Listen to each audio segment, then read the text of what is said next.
Hey, what's going on, everybody? Drew from Future Strategy Gaming. Thank you so much for checking out this video. This will be my first video on this channel, and I think it's a very poignant one because we'll tell you why I'm moving into content creation, focusing on Final Fantasy XIV content, and that is because I'm leaving World of Warcraft.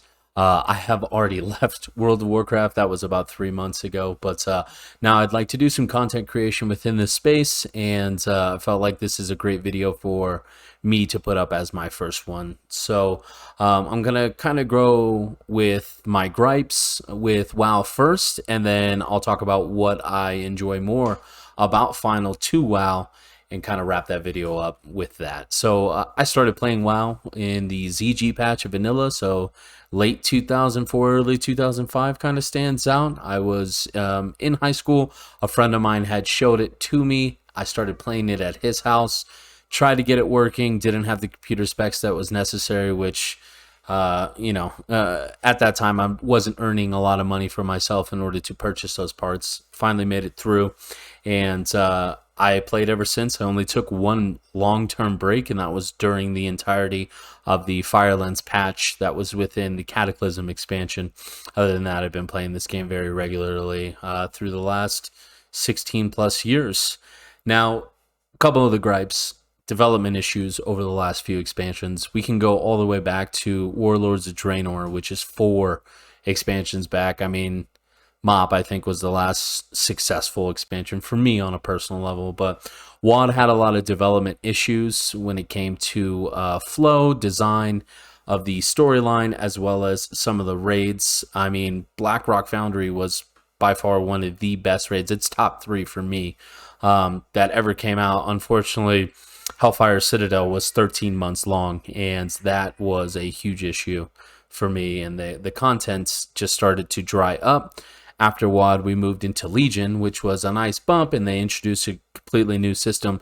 The problem I had was the continuity of that system changed over the last couple expansions and wasn't ever expanded on, and every expansion since, it just feels like we've had new system on new system that is essentially an echo of the old one, but not fully fleshed out. And that's a problem because each time we go into these systems, we expect good changes and they turn out to be negative, and the game suffers. And unfortunately, that has been a recurring theme, and it just doesn't feel like the value of each expansion end over end really is there. It feels like my next point is that it feels like it's moving towards a money first mentality, and that's very evident with the next point, which is microtransactions. They're in a lot of games. I get it. In apps, it makes total sense. Hey, this app's going to be free, but we're going to play ads, or you got to purchase some stuff. Yeah, the game's free. I pay money for WoW. There shouldn't be microtransactions that allow me to experience this game in a quicker fashion just because I want to. That's, to me, that kind of unfortunately hurts the economy of the game, because it just pushes into this value in terms of the executives, where they're like, hey, all these transactions are really generating a lot of income and a lot of profit for us, and we don't have to do a thing. And so they start reverting to more and more of those systems, and that is what has happened over the last couple of years. Is the most recent microtransaction controversy has to be talked about, which is TBC Classic, which hey, there's a boost. You can completely negate all the content from Classic, move to level 58, it'll cost you $40. Then for a game that you purchased however many years ago, we can do a digital upgrade, digital pass that costs $70, and you're going to get content that wasn't available back then. However, we also have this other feature, which if you'd like your character to remain in this old world, we can do that for you. It's going to cost you $35, which is insane. It's more than the actual base cost of the game. Obviously, they reverted that if you kept up with that news, but even so, it's the principle of the matter. Money is a big deal. Earnings reports have become a huge deal and something talked about in mainstream for this game, and it really shows when the quality of the game isn't up to par. And unfortunately, WoW has been suffering for a long time, and I no longer feel like it earns my money. Whereas a lot of people just feel like, I've been playing it for so long, I can't do anything else. So we'll move into why I like Final Fantasy more than I like WoW currently. One of the huge points that I have here is it hits a lot of the RPG elements that WoW has kind of lost. I don't feel like the story of WoW makes sense continuity wise. I mean, with the new way of leveling, you can essentially pick your story and move through it. But if you're a new player, there's absolutely no way for you to experience that story. So you have no idea what's going on lore-wise, or the new lore that is in the game with the newest expansion doesn't talk about any of that old stuff or completely falls over itself and blasts old lore out of the water in a negative way. And it's just not fun anymore. Whereas Final Fantasy has succeeded in, when you come to the game, you absolutely have to play this game of its entirety from start to finish before you can experience anything majorly different. And while that can be a deterrent to a lot of different people, I get it, it is a lot of story. At the same time, it really allows you to understand what they are going for and the continuity of their story throughout all these different expansions, instead of feeling like characters are left behind or there's no development of star roles in that situation. The next point I like to bring up is the huge amount of solo gameplay that is available in Final Fantasy versus WoW. Ultimately, I get it. These are both MMOs, massive multiplayer online RPG games. Role-playing games, obviously. The problem with WoW is you need other people in order to experience the game at its highest level, which is content that I'm particularly interested in. In order to PvP, you need at least one other person to do 2v2 arenas. In order to push dungeons with the Mythic Keystone system, or to experience dungeons at all, you need 4 other people. And in order to experience raids, the lowest I've seen people successfully do it at with random strangers is 10. The highest you can do in normal and heroic content, the 2 different levels, is going to be 30. Whereas mythic content, the absolute highest content, or highest difficulty content that is available within the game, is a set 20 players. And that right there, you start thinking off those numbers offhand. If we do heroic or normal, it's at least 9 other people, up to 29 other people you need to find. If you look at Mythic, it's 19 other people, and that's the only way to experience that content, because you absolutely flat out cannot do it without them. Dungeons, it's 4 other people, and in order to push the Mythic Keystone, which is a competitive layer, you need 4 other very competent players, and that can be difficult. Not undoable, but difficult. And obviously Final Fantasy has some of those limitations as well. Within dungeons, it's 4 instead of 5, so you need 3 other players. With raid, it's 8, so that's 7 other players. So that's, much like that normal or heroic and WoW, that's 9 to 7 is not that big of a difference. Then you go into alliance raids, which is 24 in total, so 23 other players in that situation. And so they obviously run a lot of parallels in that one. However, you do not need those players to experience the vast amount of solo gameplay that is available within Final Fantasy that WoW simply doesn't have. They don't have that level of single player content. And then to take it a step further, dungeons, Final Fantasy has seemingly found a way for you to experience it without the need of another player through systems like Squadrons or Trust. The Trust being the most recent and new one, which is essentially you have a AI group that comes with you of the main story characters. That would essentially be like, hey, at the end of the Bastion questline, the Spires of Ascension, you can go in there. You're going to use Clea and Pelagos and, hey, just for shits and giggles, Thrall's going to be your healer. That would be badass. That'd be awesome. You'd be stoked about that. Even if Clea and Pelagos aren't people you particularly care about, they are characters within the game that you can go play with, and they have their own set of features. There's nothing like that in WoW, whereas in Final, they have moved towards that system and made it canon. They've made it part of the main story, and that, to me, is fantastic, because it allows me to say, hey, I'm feeling like playing with my friends today. Let's go do some stuff. Or, hey, I'm not in my best mood. Or, hey, I don't have as much time today to dedicate to this. I want to play it by myself. And it gives you a reason to log in. It makes you feel like you're not wasting your time. Now, next point is going to be the multiple levels and types of content, no matter what your level within game is. It feels like with WoW, the leveling experience means absolutely nothing, and endgame is the only thing that you'll experience that is either competitive and or fun, depending on your perspective. Whereas in Final, there are things to do during level. At every level there is content. You can do fates, you can do dungeons, duties pop up. There's the Hall of the Novice, the Golden Saucer, which is a completely independent mini game within the game, is, you know, something you can sink your time into that gives you a form of character progression but doesn't affect the overall game. And to me, that's amazing, and there really isn't a ton of things like that within WoW. There's been attempts at it, you know. Obviously we have Torghast currently. Unfortunately, that content is not very fun to play, and there is a large majority of the WoW community who are completely against it. And when that happens, you've lost that content. And it was their attempt. I commend the attempt. Unfortunately, it wasn't fully fleshed out. I hope it gets better. I'm not going to play long enough to figure that out, because unfortunately, the first iteration was so bad that a month after the game came out, they basically said, "You're right, it's bad, let's fix it." But that's the only time in the last 5 years that something has been so bad that they fixed it that quickly, because the expansion came out in November. So another topic I like to talk about is the community differences. And, you know, being at the high-end community within WoW, the level of toxicity is much different than the casual community.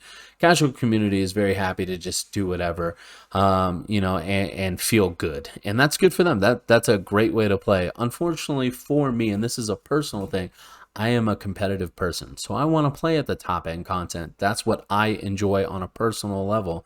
And within the WoW community, there is a level of toxicity and a level of putting themselves on a pedestal that comes with it. It's inherent. And I am not a saint. I have at times been part of that community and felt that way, like, hey, I'm a little bit better than you because I've completed content that I know you're not even close to getting to. And that's a bad mentality, because no one's better than another. Congratulations, you were able to complete content that other people can't. It'd be different if it was, you know, 1 in 100, but you're 1 in millions by the end of a tier.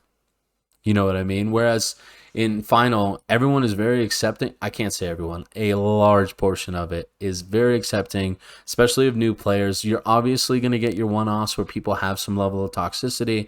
I experienced it in a dungeon 2 days ago where the healer decided to be a jerk for no reason because we had one bad pull. It happens. It's going to happen. However, the difference is that's not the norm. That's the exception, not the rule. Versus in WoW, the rule almost feels like toxicity is normal. And it's very evident when you get into, I would call it mid-game content. You know, if keystones were put on a 1 through 20, 20 being the most difficult, the people who do 15s and above look down on the people that do 15s and below. And it's absolutely true. And I will go to the grave thinking that way because I've experienced it at all levels. Try playing in alt these days. It does not matter what arbitrary score you have, whether it's the WoW version or the Raider.io version. There is a level of toxicity within that game that has run rampant. Whereas you have a game in Final where they actively go about banning people who are acting that way. You know, for better or for worse, sometimes that system works, sometimes it doesn't. But I think that the community differences plays a big role in the longevity of it, because when you're more accepting as a community, people are more inclined to want to at least give it a try.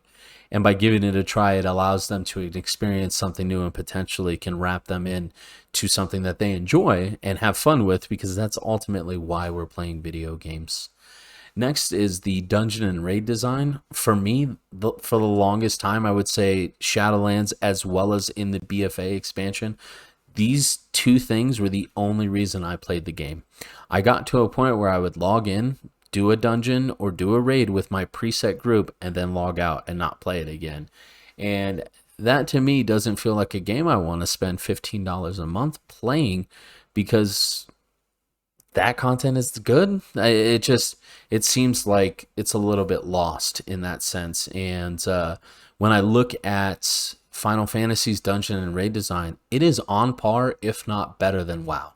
I fully believe that. I think that it is on par, or if not better than WoW. And if that was the main reason that I stuck around WoW, there's really nothing to hold me on to there, and that was something that was kind of the last straw in that situation.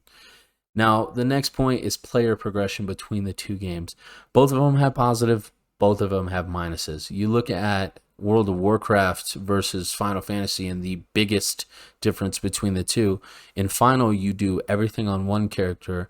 In WoW, you play multiple characters to achieve different things. You think about leveling different classes and jobs versus the crafting and gathering system. Both of them are very unique and different. Personally, I like being able to do everything on one character. That doesn't mean that WoW's version is bad. I also like having alts because there's a little bit of flavor there.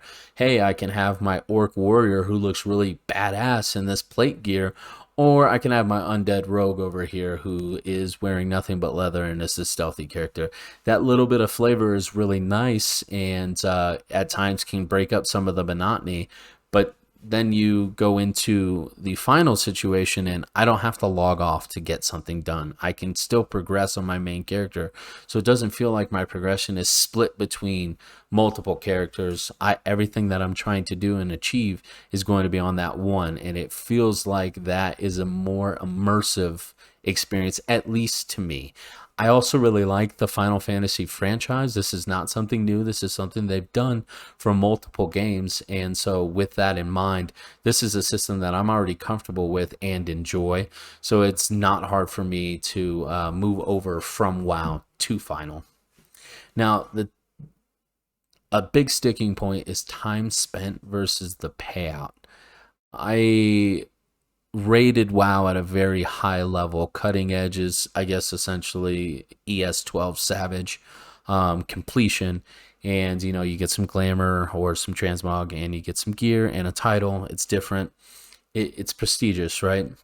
Well, it just doesn't feel like there is as good of a payout in WoW, whereas in Final, it feels like when you do eventually achieve those things, you are part of a select crew that get to flex, but not in a jerk way. I saw somebody clearing Ultimate Alexander, and just the prestige from getting that title and getting those transmog glamour weapons is it's not looked down upon. It's a flex, and it's something that not a lot of people get to achieve. And it's something that stays relevant because of the way that Final has their system and allowing you to item sync and go back and do these things, and keeps those things relevant.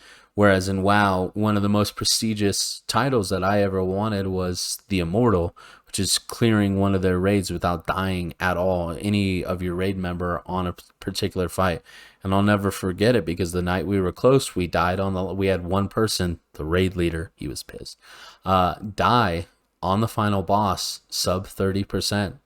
It was awful. We never got close like that again. And you can go back and do those kinds of things in Final, and it's nice because those are achievements that will stand the test of time, and that prestige level will definitely continue with you. And it feels like that's a much greater payout than a expansion by expansion basis when it comes to WoW. Finally, I think for the last comparison, admitting addiction or sunk cost. I had the biggest problem with this. There were times I was addicted to this game. I went to culinary school in Portland in the like 2010-ish, I guess. Let's see, I was 2 years out, or 2009. And it was go to school, go home, play WoW, fall asleep, go to school, repeat.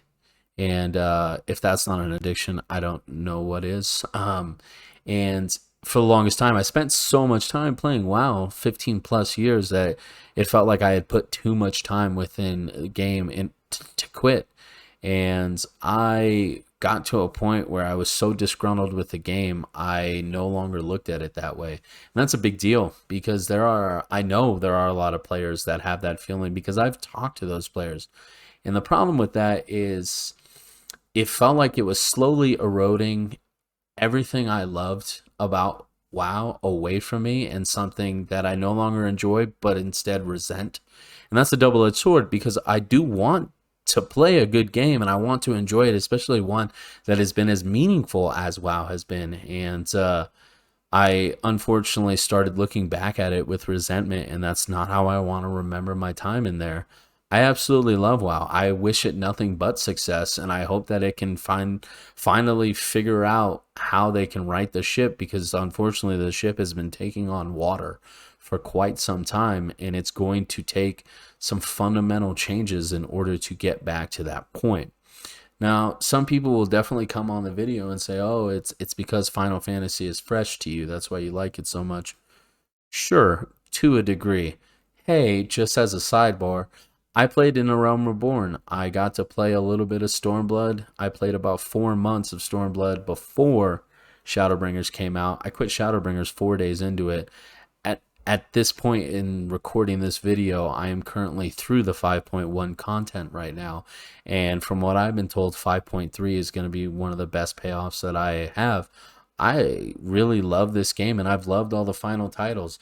To me, because of where I was in my life as well as who I played it with, Final Fantasy VIII will forever be my favorite game that I ever played. WoW is a close second.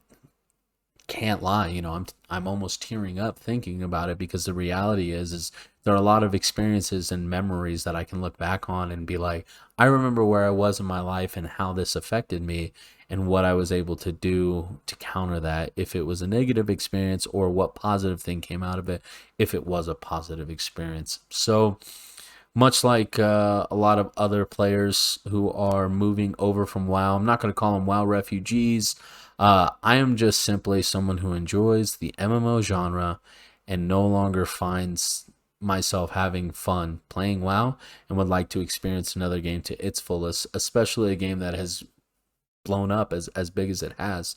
I wish I would have stuck with Shadowbringers when it initially came out, so I could have experienced it on a patch by patch basis. But hindsight's 2020. I am really looking forward to Endwalker. I think we are headed towards fantastic times, and I think that the content that I have been able to play in Shadowbringers, up to 5.1, and then knowing that the pandemic came in and changed their schedule is only furthering my decision in saying that I'm right in wanting something new.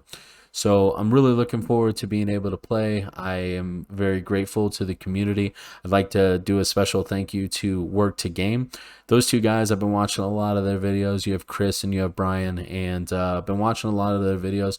They're the reason that I really jumped into Final as much as I did, and B, they're actually the reason I want to content create, is because those two guys look like they have a blast, and it's just them playing a video game, hanging out with their buddies, and enjoying themselves, and that's ultimately why we do this.